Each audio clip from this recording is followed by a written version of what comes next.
गोपालगंज के अंबेडकर चौक के पास आज युवा राजद नेताओं ने एक दिवसीय धरना दिया। बढ़ती महंगाई, बेरोजगारी, जातीय जनगणना के खिलाफ साजिशें और नई शिक्षा नीति के खिलाफ युवा राजद का आज धरना हुआ है। इस दौरान गोपालगंज के युवा राजद जिलाध्यक्ष संतोष यादव के नेतृत्व में यह कार्यक्रम आयोजित हुआ।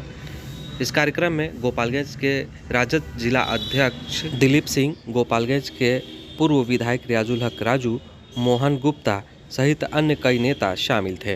वहीं उनके द्वारा केंद्र सरकार को महंगाई के खिलाफ जिम्मेवार ठहराया है। हम लोग 5 जून को संपूर्ण क्रांति दिवस के अवसर पे एक दिवसीय धरना अंबेडकर चौक पे हम लोग धरना पे बैठे हैं। यह धरना केंद्र सरकार के नीतियों के खिलाफ में है।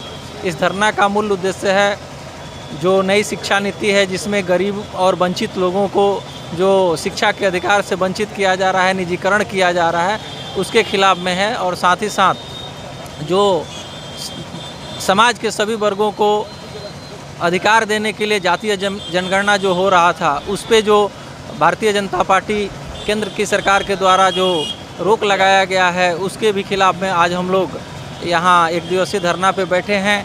और साथ ही साथ जो केंद्र की सरकार है, वह जो महंगाई रूपी जो डायन को समाज में और समाज के सभी वर्गों को इसके चपेटे में, महंगाई के चपेटे में ले रही है, उसके खिलाफ में भी हम लोग आज इस धरने पे बैठे हैं। और यह धरना पूरे बिहार में के सभी जिलों में, जिला मुख्यालय में आयोजित है।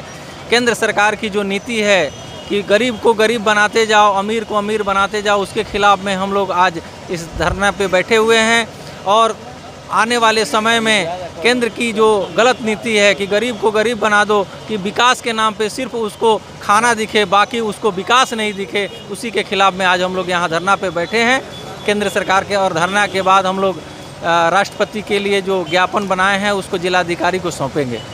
आज संपूर्ण क्रांति दिवस है।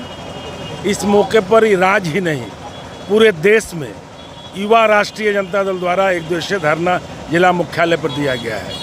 बढ़ती हुई महंगाई, बढ़ती हुई बेरोजगारी और जातीय जनगणना कराने के लिए ये मुख्य मांग हमारी यही है। इस मांग को लेके हम लोग धरने पर बैठे हुए हैं। शिक्षक को लेकर जी, शिक्षक के लिए भी धरना दे रहे हैं। केंद्र सरकार का नीति ही सब गलत है। शिक्षा की नीति भी गलत है, बेरोजगारी चरम पर है, महंगाई चरम पर है, सारे प्राइवेट सेक्टर को बेचे जा रहे हैं, इसलिए ये धरना दिया जा रहा है और दबाव बनाने के लिए। साथ ही एक ज्ञापन राज्यपाल महोदय के द्वारा राष्ट्रपति को दिया जाएगा यहाँ के डिस्ट्रिक्ट मजिस्ट्रेट के थ्रू। जैसा कि आप जानते हैं कि अभी जातीय जनगणना जिसकी शुरुआत 1998 में हुई थी और 1998 के बाद से ये जनगणना को लेकर के काफ़ी विवाद हुआ। हमारे देवगौड़ा जी ने ये आवाज़ उठाया था, इसको सदन में मिलाए थे, मगर इसको रोक दिया गया।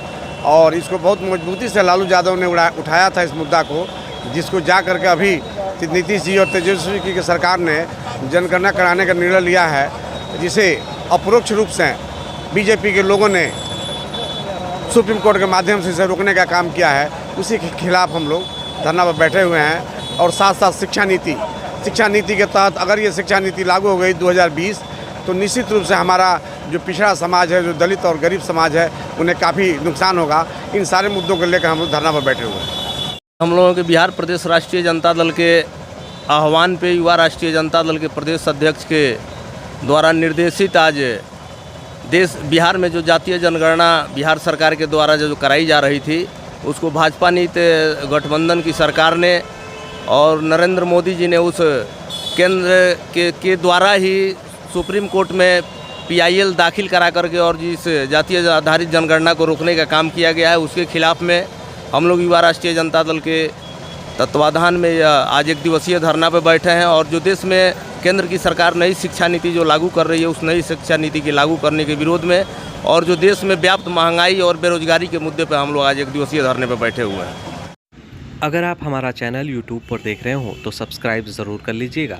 फेसबुक पर देख रहे हो तो इस पर कमेंट और अपना सुझाव ज़रूर दीजिएगा। अगर आपके क्षेत्र में भी कोई खबरें होती है तो हमें सूचना दीजिएगा। धन्यवाद।